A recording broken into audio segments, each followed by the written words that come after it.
Some of you watching this channel want to get jobs in academia.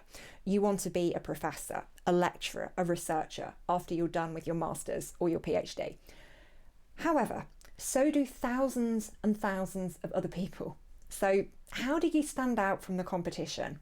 Well, stay tuned because I'm going to tell you. I'm Dr. Elizabeth Yardley, and for the last 20 years, I've been working as an academic in UK universities. Now, during that time, I have applied for jobs, I have got jobs, I have failed to get jobs. I've sat on recruitment panels, I've sifted through weird and wonderful applications.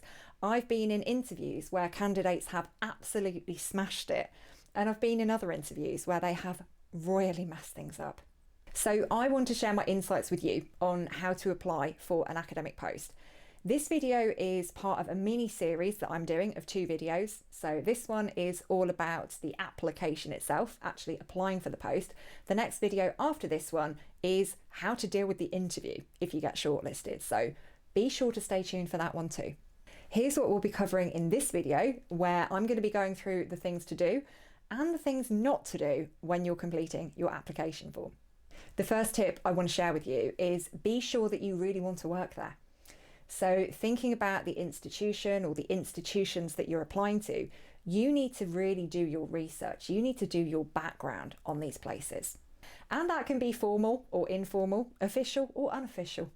So the formal official things that you can do are visiting the university website, the university social media accounts, looking at what the core values of the institution are and whether they align with your values and the kind of things that you want out of your academic career. What's their reputation like in your subject area? Are they a really well-established department? Are they up and coming? Are they completely new? How does that fit in with what you want at this stage in your career? And going by some of the things that you can see about this institution online, what do you like about the approach of this university? What stands out about their culture that you find really appealing? And next we move on to the informal and the unofficial background research you can be doing on the university you're applying to. So very often what universities and colleges and research institutes say about themselves online doesn't quite match up with reality. So ask around, talk to people at the institution you're currently based at. What do they say about the place that you're going to apply to? What is their view? What are their experiences of working with that institution or with people from that institution? Essentially here, I am telling you to listen to the gossip. What reputation does the institution have? What is the staff turnover like? Are people working there for decades or are people leaving after 12 months? All of these things are very important indicators of the kind of place that it is. What is the head of school or faculty or department like, who you would be working underneath, who would essentially be your boss? Is this person a decent human being, judging by what you're hearing from those around you? Because all of this stuff matters. All of this stuff is incredibly important. And academia is a very small world, so it won't take too much probing and too many questions to really get the inside track on somewhere. And kind of linked to this, I also want to talk about something that you tend to see in a lot of the advertisements for academic jobs. For more information, contact this person, and then there's a phone number or an email address. So should you do that? Should you send them an email? Should you give them a call? Only if you have valid and interesting questions that are not covered in the information that's available about this job.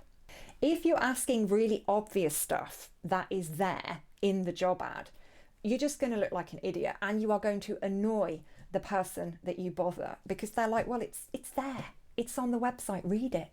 It's also worth saying, don't call or email just to suck up to the person either, because academics are quite cynical people. I speak as one myself, and we do not like it when people do this. We are like, oh, why are they doing that? You know, they're not asking us any valid or interesting questions. They're basically just kind of taking up our time and they're laying on the charm. And you get jobs based on merit, okay, not on charm. So if you pull this kind of stunt, you're not going to be thought of very highly. When people do this, we're like, and that is not the effect that you want to be having on a potential member of your interview panel. So just avoid doing it unless you have valid and interesting questions to ask. The second piece of advice I want to give you is to make sure that you tailor your application to the role and to the institution. Now, I know this sounds ridiculously obvious, but you would be amazed at the number of applications that don't. Over the years, I've come across some really strange ones, some really awkward ones. Many don't even mention the role or even the university in their application. Some of them mention the wrong university in their application. And this can happen if you are applying to multiple different institutions at the same time. And you refer to University A in your application to University C, and it just looks terrible. Okay, as the person who has to read application forms is looking at them and you're referring to a whole other different institution, they're going to be like, And if you're thinking, well, the job of a lecturer at one university is going to be pretty much the same as the role of a lecturer at another, yeah, on the whole, that might be true, but there will be differences. There will be ways in which the roles diverge across different institutions. So you can't just kind of copy and paste from one to the other. You need to make sure that you really take the time to intricately go through that job description for that institution and make sure that the application ticks all of the boxes. So read through all of the information about the role. If I was you, I would print it out, I would read through it, I would highlight things, I would underline things, I would make sure that I had really got all of that into my head before I even started writing the application. Make sure that you don't half-ass or skip any of the questions as well, even the ones that you don't think are particularly important or relevant to the role that you're applying to, because when you have an application in which the applicant has just written one sentence for something or just completely omitted to address it at all, that tells us a lot about you as a person. Are you the kind of person that we want as a colleague? If you skip over stuff, if you cut corners, if you don't do a thorough job of the things that you're working on? Because that is the assumption that people are going to make, because right now, that is all they have to go on about you, just the application form. So if you are skipping over things, cutting corners, being lazy, being sloppy, they're going to think that you are like that. So please do not do that in any application form. On the topic of applying for multiple jobs, which I've already talked a little bit about, be really careful with this. So I understand that people do it. I understand why, because you don't want to put all of your eggs in one basket. You want to keep a lot of irons in the fire. So yeah, I get it, but just be really careful. Make sure that you're proofreading all of those applications and maybe think about just applying for 2 or 3 in one go rather than 5, 6 or 7, because the more applications you've got, the more thinly you're spreading yourself. And I always think it is much better to put in 2 or 3 fantastic applications than 5, 6 or 7 really mediocre ones. Make sure that you tailor your CV to the role as well. Now, you don't have to start from scratch and write a new CV for every single role that you apply for, but make sure that you're looking at exactly what it is that the job requires. And you might want to take some of the skills and the competencies and move them a little bit further up in the CV. For every line in your CV, ask yourself, how does this align with what they want? How is this relevant for what they want? The third tip I want to give you is ego is not your amigo. It's not all about you. It's about how you can best serve this university at this stage in your career, and in turn, what that university can enable you to do. It's a two-way street. I have seen so many applications for academic jobs that are all, look at me, aren't I great? I'm kind of a big deal, you know. And I read these things and I'm like, yeah, that's great. And I'm sure your family are really proud of you. But there is one question in my mind as I am reading through your application. And that question is, so what? How does any of this make you the best person for this job? So how does that experience equip you to tackle the challenges that come with this particular role at this particular institution? What can you do for this department, for this faculty, for this university? How will you be a good fit with the staff and the students here?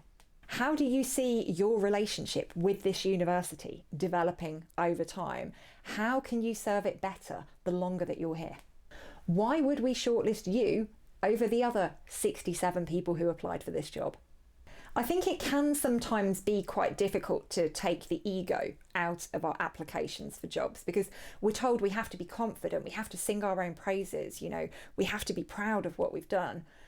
And that line is a very, very thin one. So I think a helpful thing to do, and I would so strongly advise you to do this, would be to get somebody at your current institution, maybe your supervisor or a peer or a colleague, to look at your application before you send it in, because these people are likely to have some experience of the recruitment process, either within or outside of academia, and they will be able to advise you on where you've kind of taken it a bit far, or where you've not taken it far enough, or where you haven't been making references to the role and to the institution. So please get somebody to take a second look at it. Tip number 4 is do not be weird if you don't get shortlisted. Now, I know that none of you watching this video would ever do this, but if you have a friend who is a little reactive, you might want to share this with them. I have come head to head with people who've had, to put it mildly, a toddler temper tantrum when they haven't been shortlisted for a job. They call the university or email someone in the department expressing their severe disappointment. They go and talk to HR and they demand to know why they weren't shortlisted. They are rude. And I get that they are upset.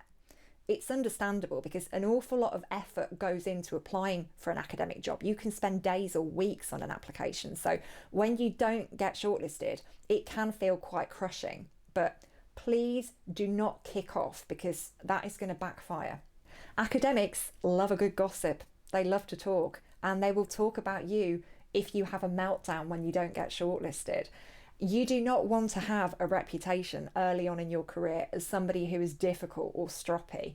You really don't want to go there, because that is a very, very difficult label to shake off once it's been attached to you.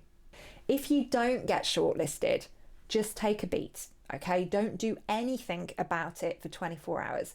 I mean, sure, sound off to your friends and your family, have a good rant, but don't go right back to the university when you are in a negative frame of mind. It is perfectly legitimate after that to ask for feedback on your application once you've calmed down a little bit. Now, not all universities give this because of the sheer volume of applications that they receive, but it doesn't hurt to ask. And it doesn't hurt to ask in a nice, polite, respectful way, because when you ask in that way, people are going to remember that. You come across as a gracious and pleasant person who respects the decision of the recruitment panel, and that's the kind of thing that you want to be remembered for. So those are my top tips on applying for an academic job. Firstly, be sure that you really want to work there. Secondly, tailor your application to the role and the institution. Thirdly, remember, ego is not your amigo. And fourthly and lastly, don't be weird if you don't get shortlisted. In the next video, I'm going to be talking about what to do if you do get shortlisted and invited for an interview. So don't miss that. I'll see you there.